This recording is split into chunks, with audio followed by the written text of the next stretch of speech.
Entrepreneurial communities are hard to say. First of all, entrepreneurial.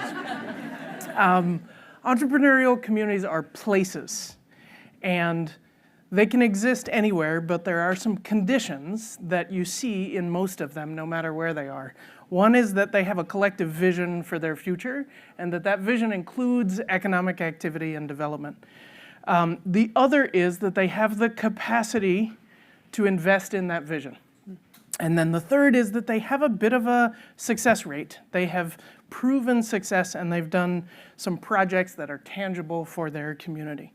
And they can be in rural America, they can be in post-industrial cities, they can be in places where urban blight and decay have happened. But it takes a cognitive shift for the people who live in that place to be ready to embrace and think about a future in a collective way. Because we've been told a story that cities are where our economic activity happen. And that entrepreneurs and innovation happen in urban areas where there's access to capital and there are talent pools and there's research and design and development. And while that's true, it is not the only place where innovation and economic activity can happen. And so it really takes this mindset change on behalf of the people who live in the place, and it also takes a mindset change on behalf of the entrepreneur to be ready to work in community.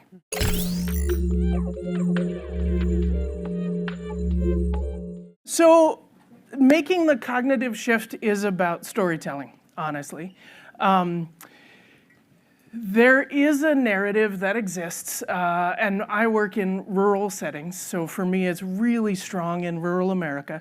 There's a narrative that exists that economic development has been done to us and not with us.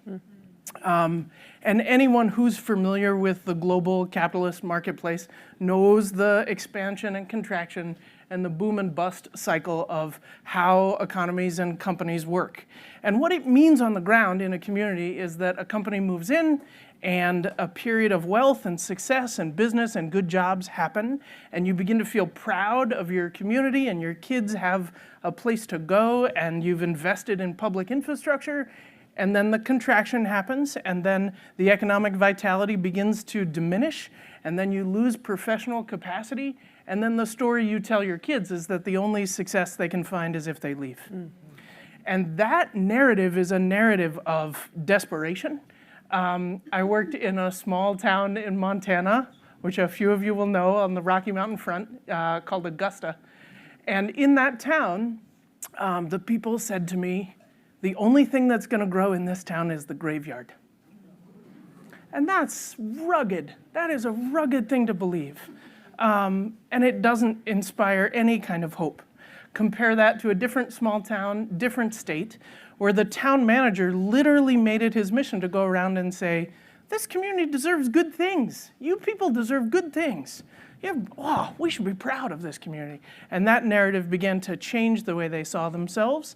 They actually invested in wastewater treatment infrastructure improvements, multi-million-dollar investment, and passed their municipal bond vote at something like 88%, which is unheard of. And if you want to do something really unsexy for entrepreneurism, you invest in wastewater.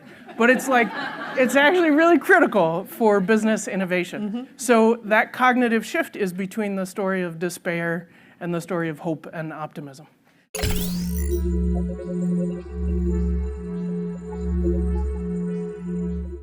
So you got to start to change the story. And often that's just a couple champions.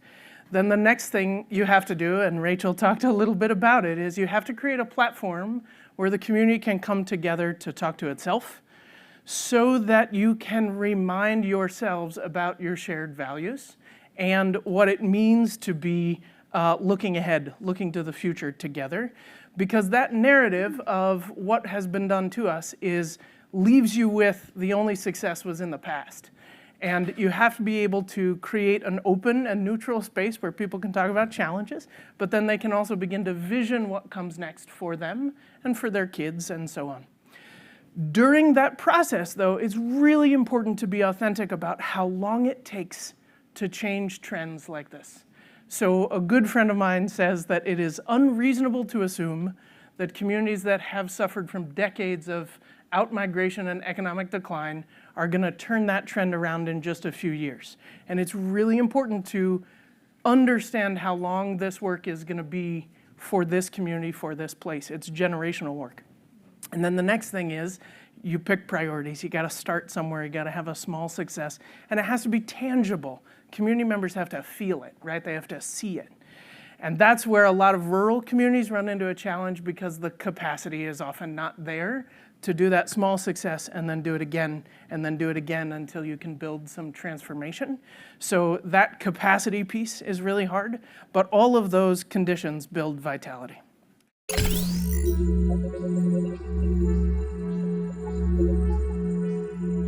Communities are relational.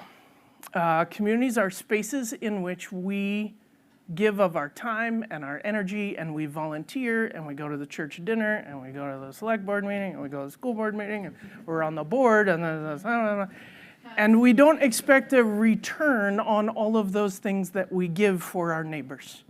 And when you look up entrepreneur in the dictionary, you find that they are the individual that will take on the risk, or the majority of the risk, for an enterprise and extract economic value from the outcomes or outputs of that enterprise.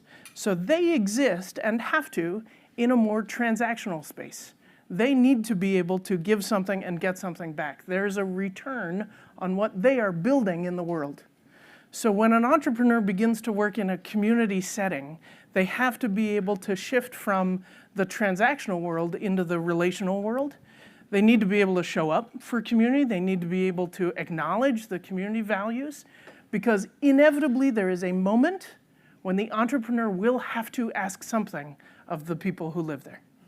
And that could be a tax break, that could be high-speed internet, that could be new industrial park, that could be wastewater, whatever it is, right? The entrepreneur is going to have to get transactional, and unless and until they have built trust with the people in a relational way, the people are not going to believe that this isn't just the same story where they're going to take something and leave. Mm-hmm. So community involvement is, on the part of the entrepreneur, is the thing that will erase our history of extractive economic development.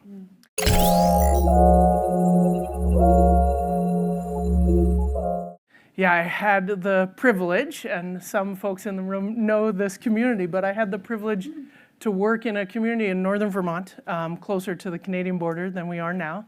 And I worked for a nonprofit there. And the nonprofit was started by a group of entrepreneurs who had a vision.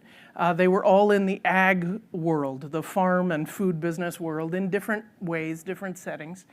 And it had been hard for them to get their own businesses up and launched in rural Vermont.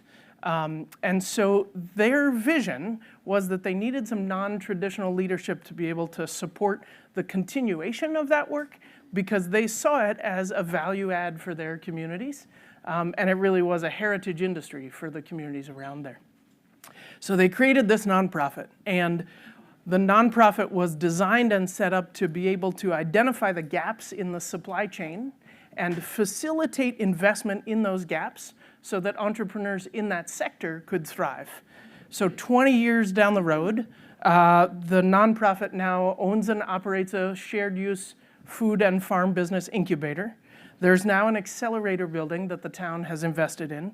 The nonprofit runs business classes and food safety classes. They have a distribution company, and they also have a revolving loan fund to provide below market rate long-term patient capital to these startup companies that are coming to use the facility.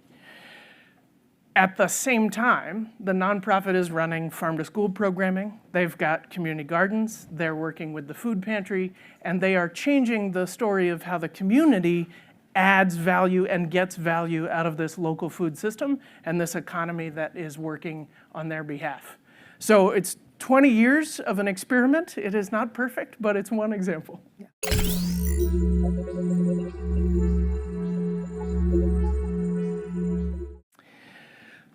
This one I was thinking about in the car. I had to change my answer on the way here. Yeah, because I had a feel. I didn't want to say what everyone else was going to say. So I think that change causes a lot of fear for people, a lot of fear. And it is human nature when you are scared to then protect the thing you have and to feel really vigilant and defensive about what you have and not want to share it with other people. And I think we're seeing a lot of that right now in the world. So for me, what I think is really important about change is moving the dialogue around change from being fear-based to being opportunity-based. We can influence our own futures, right? We have agency to do that.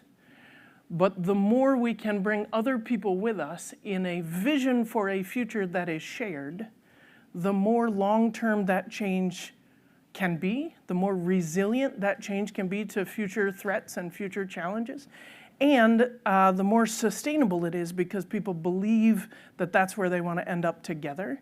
So for me, the way in which we deal with change has to be about getting over the story of fear and desperation and move to that story of opportunity and collective impact. Thank you, Sarah. Yeah, welcome.